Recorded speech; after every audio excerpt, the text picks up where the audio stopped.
Supervisor साहब वहाँ पे जो सेंटर के अंदर है प्रभारी वही उनके पास रहते हैं वो कर्मचारी। हाँ। और डेली वो मैं कहते नहीं, लेकिन वो कहते हैं कमरों में जो कचरा वचरा ये है, जो मतलब यार वो अपने साथ क्या और टॉयलेट नहीं साफ नहीं हुई तभी देखिए देखो साफ कराइए। हमने 2 में इवनिंग में और अपन परमानेंट आदमी लगा दिए।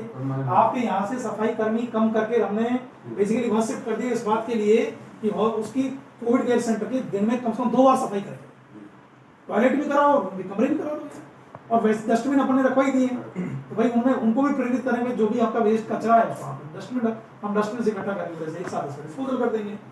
सफाई थोड़ी नहीं कर रहे, थोड़ा सख्ती करो यार। भाई जब एक बार बताइए उनको यहाँ गलियों में पटक देंगे फिर बात ये सुपरविजन के लिए ऐसा जो से खड़ा रहकर सफाई कराए, कोई जमादार नहीं तो होता ही नहीं।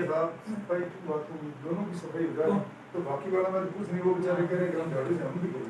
नहीं, पर वो जरूरी है, टॉयलेट तो जरूरी है। टॉयलेट वाली बात भाई ऐसा है, वो पूरी सुरक्षा अपनाते हुए पूरी सुरक्षा अपनाए, पूरी सुरक्षा अपनाते हुए दिन में 2 बार सफाई करवाई, है ना। टॉयलेट वॉश बेसिन देखिए जिले में कुल मिलाकर के जो कोविड की स्थिति है उसका एक तरीके से आज रिव्यू किया गया और कुछ सर्टेन जो पैरामीटर्स है उनको और थोड़ा सख्ती से लागू करने का निर्णय किया गया। जैसे कुछ विगत दिवसों से एक तो ये बात आ रही है कि कुछ एकेडमी और कुछ एजेंसियों के द्वारा बच्चों को एकत्रित करके और खेलकूद प्रतियोगिताएं आयोजित कराई जा रही है, जो कोरोना के टाइम में बेसिकली चूँकि किसी भी प्रकार की जो सांस्कृतिक, धार्मिक, खेलकूद प्रतियोगिताएं, राजनीतिक, तो सारी गैदरिंग है वो प्रतिबंधित है। तो इसके संबंध में जो जानकारी प्राप्त हुई है, एक तो वो जो गैदरिंग हो रही है उस पर तुरंत कार्रवाई करने के लिए संबंधित पुलिस अधिकारी और संबंधित जो SDM है उसको डायरेक्शन दिए है कि किसी भी तरह से इस प्रकार की जो गैदरिंग है उसको बिल्कुल अनुमति नहीं किया जाएगा।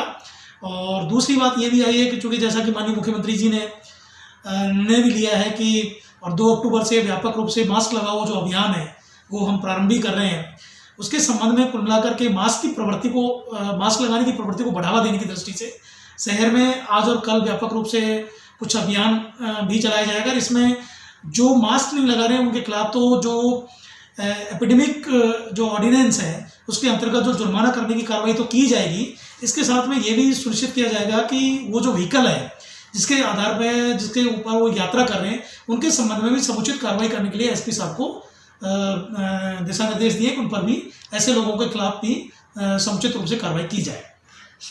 तीसरा, इसके अलावा जो हॉस्पिटल में बेसिकली जो कोविड पेशेंट जो ट्रीटमेंट पा रहे हैं उनकी भी समुचित जो स्थिति है उसका विश्लेषण किया गया और हॉस्पिटल में हर सूरत में ऑक्सीजन की जो उपलब्धता है वो पर्याप्त मात्रा में सुनिश्चित करने के लिए PMO को निर्देश और हिदायत दी गई।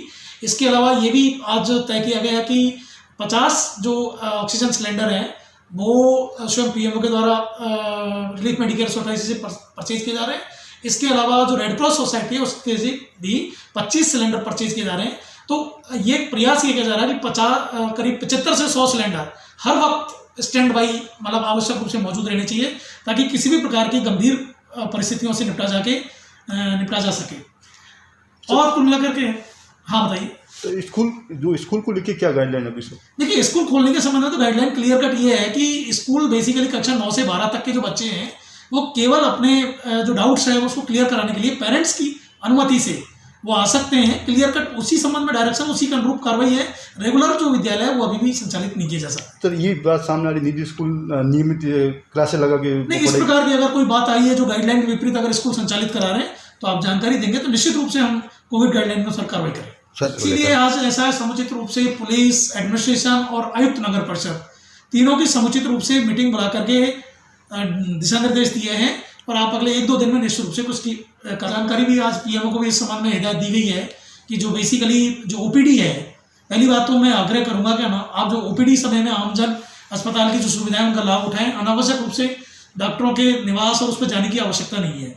हम समुचित रूप से व्यापक व्यवस्थाएं कर रहे हैं कि जो OPD है उसमें समुचित व्यवस्थाएं और जैसा कि आपने देखा होगा हॉस्पिटल की व्यवस्थाओं को सुधारने की दिशा में काफ़ी जो गार्ड है, पुलिस है, होम गार्ड है वो डिप्लॉय की जा रही है। तो हम तो सबसे आपके माध्यम से आग्रह करेंगे आमजन से कि वो ज़्यादा से ज़्यादा अस्पताल की जो OPD है उसका फ़ायदा उठाएं, उसका लाभ लें। अनावश्यक रूप से डॉक्टरों के घर जाने की आवश्यकता नहीं हो, इसको सुनिश्चित करें। पीएमओ को भी इस संबंध में हिदायत दी गई है कि वो उस व्यवस्था को रेगुलेट करें।